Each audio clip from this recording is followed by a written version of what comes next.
요즘에 연봉 1억 이상 받는 사람들이 많아가지고요. 부부 합산 소득 2억 이상 되는 사람들이 넘칩니다. 뭐 넘치는 정도는 아닌데 그 사람들이 적진 않아요. 그 인원들이 또 같이 결혼하는 추세입니다. 그러니까 이제는 남자도 돈을 잘 버는데 여자도 많이 벌어. 그런 분들이 또 나이가 그렇게 많지도 않아. 근데 그 분들의 부모님들도 경제력이 괜찮아요. 그러다 보니까 두 아이들이 결혼하는 순간 부모님의 지원과 모아놓은 돈과 이런 걸 하면은 뭐 순식간에 막 몇 억이 생겨요. 그러다 보니 이제 그런 분들이 또 이제 대출 여력도 또 좋고, 그러니까 여기서 뭐 몇 억 받아가지고 30평대는 못 사도 25평만 사도 웬만한 상급지 막 가거든요. 그렇게 사는 분들이 많은 거죠. 그래서 최근에 보면은 좀 뭐랄까요?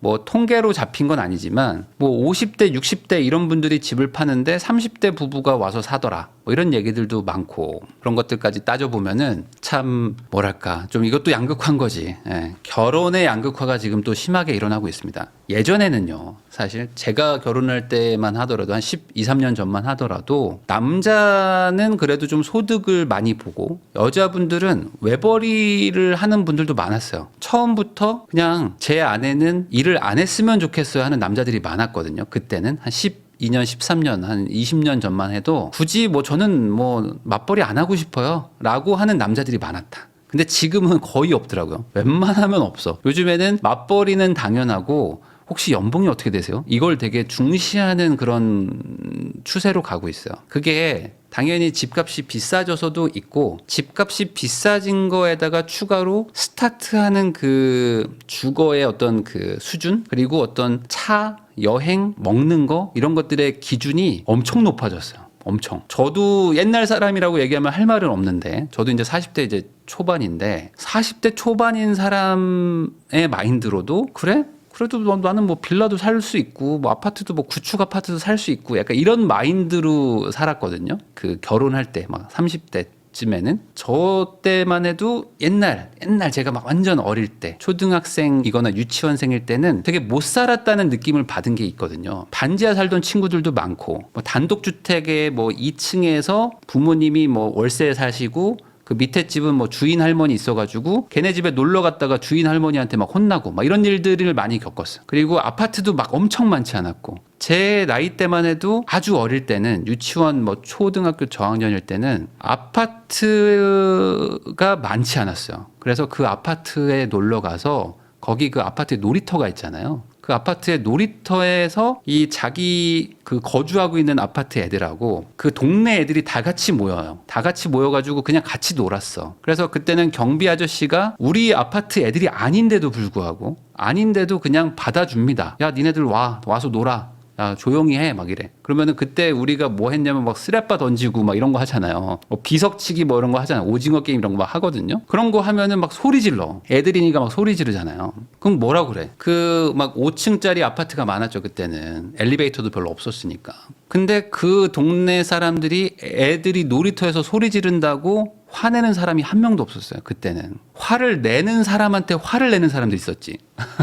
아니 애들 보고 막 야 조용해 막 이러면은 옆에 있는 그 어떤 할아버지나 뭐 아줌마들이 그 조용히 하라고 하는 사람한테 소리를 질러. 애들이 놀 수도 있고 소리도 지를 수도 있지. 네가 뭐라고 하면서 막 소리를 질러. 그러면 옆에 막 이웃들이 나와가지고 맞다 하면서 그러지 말라고 애들 노는데 막 이런 얘기하고, 그 비 아파트 그러니까 거주자가 아닌 애들도 당연히 케어하는 분위기였어요. 그때. 물론 그 경비 아저씨들이 외부인들은 좀 봐요. 왜냐면 이제 그때는 막 애들 인신매매, 뭐 납치 이런 것들도 막 있었고 CCTV가 없어가지고 다들 얼굴로 익숙하게 너 누구네 집 아들 딸이지 라는 거, 그리고 그 부모님도 인간 CCTV 그 경비 아저씨들한테 잘해드립니다. 잘해줘. 왜냐면 우리 애가 여기서 놀고 있는데 엄마 아빠들이 그때 바빴잖아요. 주 6일제였잖아요. 그때는 주 6일제에다가 엄마들도 뭐 막 소일거리 같은 거 많이 했었거든요. 워낙 그때 가난하던 시절이니까. 그러니까 애들을 못 챙겨요. 그래서 애들은 애들끼리 그냥 방치돼서 놀이터에서 막 놀고 있고, 그때 뭐 컴퓨터도 없고 아무것도 없으니까 보통 초등학교 5, 6학년 정도 되는 형이 대장이야. 그러면 초등학교 1학년, 2학년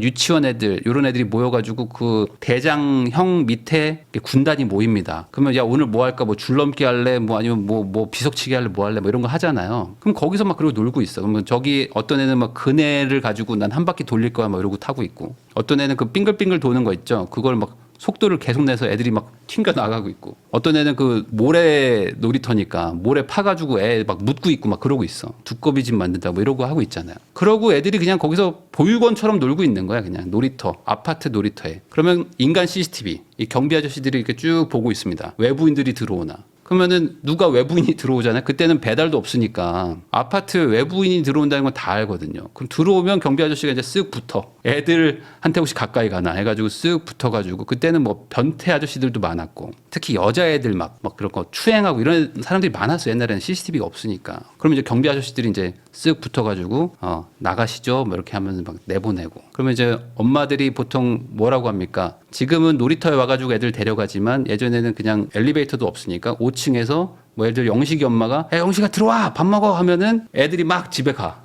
소리를 질렀어. 누구 들어와 그러면은 상관이 없어요. 그때는. 그러면 애들이 막 들어가죠. 그 아파트에 안 살던 비아파트 거주자인 동네 애들은 아파트 놀이터에 계속 남아있는 거야. 이제 엄마들이 이제 한 6시, 7시쯤 와가지고 막 이제 어두컴컴해질 때 애들 데리고 가고, 그래도 안 가는 애들이 있으면은 야, 너 우리 집 가서 밥 먹을래? 하면은 애들 데리고 가고, 그러면 이제 그때는 핸드폰도 없으니까 전화기에다가 막 전화가 막 울리죠. 10시쯤에 막 울려. 그러면 아이고, 누구 어머니 저희 집에 그 애 있어요. 영식이 있으니까 우리 집에 와서 데려가세요 하면은 또 그분들이 또 밤늦게 와. 야근하고 와가지고 막 사과 같은 거 봉지, 검은 비닐봉지에 담아가지고 이거 좀 드세요 하면 아이고 뭘 이런 걸 가져와 하면서 막 갖다 주고, 그러면 애 가고 저 내일 또 올게요. 너 내일도 와라 막 이러고 있어.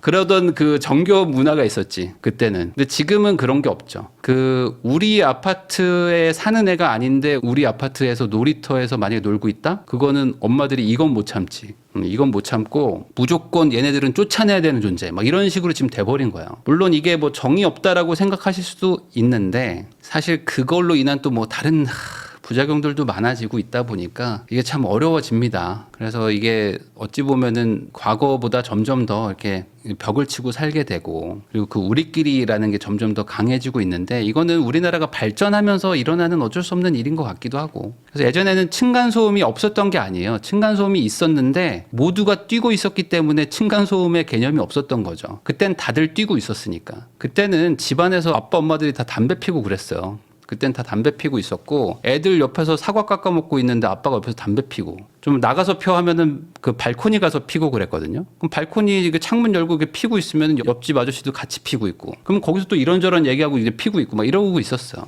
그럼 위에서 막 아다다다다다 막 뛰고 있으면 그런가 보다. 어차피 우리 애도 뛰니까 다 같이 뛰고 있는 거예요. 그때 뭐 매트가 있습니까? 뭐가 있습니까? 그냥 다 뛰는 거지. 그때는 에어컨도 없어가지고 아파트 문을 열어놓고 살았어요. 그러다 보니까 누가 부부싸움 하면은 저 집 그래 또 싸우는구나. 그래 저 남편이 뭐 바람폈 때문에 뭐 이러면서 또 얘기하고 있는 거야. 그러면 밖에 막 뭐 소리 나고, 그러면 누가 뭐 갑자기 고기를 구워. 고등어 구우면 냄새 다 퍼지죠. 지금은 뭐 고등어 구이 냄새가 막 스트레스예요라고 하지만 그때는 원래 그랬어. 고등어 많이 구우면 우리도 하나 줘. 막 이러면은 또 구워다 줘. 그러면 우리도 뭐 하나 또 배 하나 갖다 주고 뭐 이러고 살죠. 창문 다 열어놓고 뭐 그러고 살았죠. 그러다 보니까 저 나이 때는 그래도 좀 못 살아도 된다는 그런 막연한 뭔가가 있는데, 지금 젊은 세대 분들은 그거를 이제 상상할 수 없는 거지. 상상할 수 없을 수도 있죠. 왜냐면 살아보지를 않았으니까. 당연히 아파트에는 살아야 되는 거고, 엘리베이터가 없는데 이 5층에 살던 분들 많았거든요. 아파트가 옛날에는 5층이 비싼 게 아니라 쌌어요. 그러니까 고층으로 갈수록 쌌습니다. 1층, 5층이 싸고 2, 3, 4층이 로얄층이었어요. 그리고 가장 로얄층이 3층 정도. 2층도 담 타고 올라와가지고 도둑이 많았거든요, 옛날엔. 그래서 4층은 좀 힘들고 3층이 딱 적절하다, 이렇게 많이 살았었거든요. 근데 그때는 이제 뭐 장을 보거나 하면은 힘들게 그냥 걸어서 올라가야 되잖아요. 그러다 보니까 어떻게 합니까? 그때는 뭐 이제 막 애들도 다 동원해가지고 막 이제 막 들고 막 올라가고, 그리고 그때는 또 약순물을 먹는 그런 시대였어요. 약순물. 여러분도 기억나세요? 요즘에는 약수라는 개념이 별로 없는데 그냥 뭐 관광지 가서 한번 먹어보는 정도인데 그때는 실제로 물을 떠다 먹는 사람들이 많았습니다. 그러다 보니까 차에다가 약수통을 막 실어가지고 뭐 한 20리터 되는 거 한 4통 가져가요. 그래서 그걸 막 물을 떠. 근데 우리 집이 5층이야. 그러면 이제 어떻게 돼? 이 물통을 20kg짜리를 양쪽에 들고 5층까지 걸어 올라와야 돼. 그러다 보면 어떻게 됩니까? 누가 하나 또 쏟아. 어떤 애가 이제 못 버티고 쏟아버리죠. 그럼 쏟으면서 물이 열리면 이제 복도 한 4층부터 막 1층까지 막 약수물이 막 쏟아지고. 그러면 그거 가지고 경비 아저씨가 뭐라 했냐? 안 그래 또. 아이고 또 사고 쳤네 사고 쳤어. 냅두고 들어가요. 막 이렇게 하면은 또 들어가. 막 그러던 시절입니다. 왜? 인간 CCTV. 어차피 아는 사람들이야. 어차피 보던 사람들이야. 그러면 또 미안해서 또 다음에 또 사과 하나 또 줘. 검은 봉다리에 담아서 아유 좀 이거 드시면서 하세요. 뭐 이렇게 김씨 아저씨 하면은 또 그것도 먹고 뭐 그러던 시절이었습니다. 근데 지금은 그런 거 없죠. 지금은 뭐 경비실에 에어컨 왜 달아주냐 관리비 높아지게 막 이렇게 말하는데 예전엔 참 그랬죠. 생수 나왔을 때 물을 왜 돈 주고 사 먹냐고 그랬었어요. 네, 맞아요. 예전에는 그랬었고 예전에 그 제가 어릴 때 초등학생 저학년 때만 해도 피자를 잘 안 먹었습니다. 그 한국인들이 피자를 먹지 않았던 시절이 있어요. 그래서 아주 초기였을 텐데 80년대 거의 후반 뭐 올림픽하고 이러면서 피자가 이제 슬슬 들어오던 시절이어서 그 피자가 되게 맛이 없었어요. 피자가 맛이 없다라고 많이 얘기했습니다. 애들이. 그러니까 여러분들이 상상을 못할 수도 있습니다. 지금 30대 초반인 사람들은 상상 못하는 건데 애들이 된장찌개를 먹었어. 애들이 김치찌개나 된장찌개를 먹고 피자는 싫어했어. 아 피자? 아 난 싫은데? 막 이런 애들이 많았고 햄은 없었고 햄은 없었고요. 햄 같은 거는 거의 먹기 힘들었고 엄마 나 된장찌개 줘 막 이런 애들이 많았어요. 애들이라는 건 한 7살에서 9살 정도 되는 애들입니다. 그런 애들이 엄마 나 된장찌개 먹고 싶어. 지금은 상상이 안 되죠. 어린이들이 된장찌개를 왜 먹어요? 막 이러는데 그때는 그랬습니다. 그때는 그런 게 없어가지고 된장찌개 먹고 돈가스 먹는 거는 뭐 인생 거의 뭐 최대 행복? 같은 느낌이었죠. 경양식 집이라고 해서 그 오뚜기 스프 주는 데인데 거기 가는 거는 거의 2개밖에 없어요. 뭐 학교를 졸업하거나 아니면 이제 뭐 포경 수술하거나 이럴 때만 그래서 엄마가 돈가스 사줄까 하면은 이제 남자애들이 이제 좋다고 따라가는 그런 일들도 많았는데 되게 좀 이제 그런 고통스러운 일들도 많았죠. 그래서 참 과거에는 그랬다. 지금은 또 안 그러죠. 전 전혀 모르는 얘긴데요 라고 하시는 분들도 있네요. 근데 80년대 생들 중에 시골에 계셨던 분들은 뭐 TV도 없었던 집도 많고 집에 전화기도 없었고 뭐 이런 사람들도 많았습니다. 전화기가 생기는 게 거의 없었던 한 90년대에 생겼던 그런 지역들도 많고 뭐 5층짜리 건물이 없었던 동네도 많고 진짜 잘 살게 된 거예요 우리나라가. 토지거래 허가구역 규제는 안 했어야 된다고 생각합니다. 네, 애초에 하면 안 되는 규제였죠. 근데 그걸 했고 그리고 그거를 너무 오래 끌다 보니까 이렇게 지금 사단이 나는 거죠. 단기간에 폭등한다라는 거는 뭐가 됐든 문제가 있었던 거예요. 근데 그 문제를 그냥 대충 뭉개고 있었던 거죠. 그 뭉개고 있다 보니까 그게 결국에 이제 풀리면서 이렇게 되는 거라서 그것도 좀 설명을 드리려고 합니다. 그래서 이게 좀 과거로 돌아가야 되는 부분도 많고 근데 과거로 돌릴 수가 없는 그런 상황인 것도 많고 그러다 보니 그냥 이대로 가는 건데 시간이 지나면 이제 부동산은 문제가 커지거든요. 뭐 주식이든 뭐 금융상품 같은 것들이야 막 급락하기도 하고 막 다시 급등하기도 하지만 결국에 어떻게 또 생각해보면 이제 필수 자산은 아닌 거잖아요. 그냥 투자 자산인 거지. 근데 이제 부동산이나 이런 것들은 이제 실거주용 물건도 많고 그리고 여기는 이제 워낙 돈도 크고 대출도 많이 묶여 있고 하다 보니까 이게 시장이 막 확확 움직일 때 대응이 안 돼요. 정부가 대응하기가 참 어렵습니다. 뭐 할 수 있는 게 뭐가 있어요? 세금 올리고 대출 규제하는 거 정도 말고는 없거든요. 집이 없는 걸 집을 짓게 할 수는 없잖아요. 당장 내일 다 지어놔 뭐 이런 건 안 되니까. 그러니까 이게 특히 이제 우리나라는 이제 대단지 아파트 선호 현상이 엄청나게 많아졌는데 이 대단지 아파트는 지으려고 해도 한 4년 5년 걸린단 말이에요. 공급과 수요의 이 시차를 극복할 방법이 없단 말이죠. 정부가 할 방법은 없어요. 뭐 이거 뭐 모듈러 주택이라고 해서 뭐 조립식을 하자 뭐 이런 얘기도 있는데 조립식 주택이 뭐 우리나라에 지금 뭐 성공적으로 정착한 것도 전혀 아니고 그게 될 리도 없고 대단지에. 그러면 한마디로 그냥 국민들이 뭐 그냥 그 집을 사려는 어떤 마음, 그런 마음을 그냥 안 갖기를 바라는 거 말고는 없는데 그건 안 되잖아요. 또 사람들이 원래 인간은 이기적인 존재여서 이게 모두에게 기회가 있다면은 이제 사람들이 이렇게 되게 여유가 많아집니다. 만약에 뭐 선착순이라든지 무슨 시간 제한이라든지 아니면은 뭐 인원수 제한이 있어. 그러면은 사람들이 막 너도 나도 달려드는 게 인간의 본성이란 말이죠. 그러니까 이게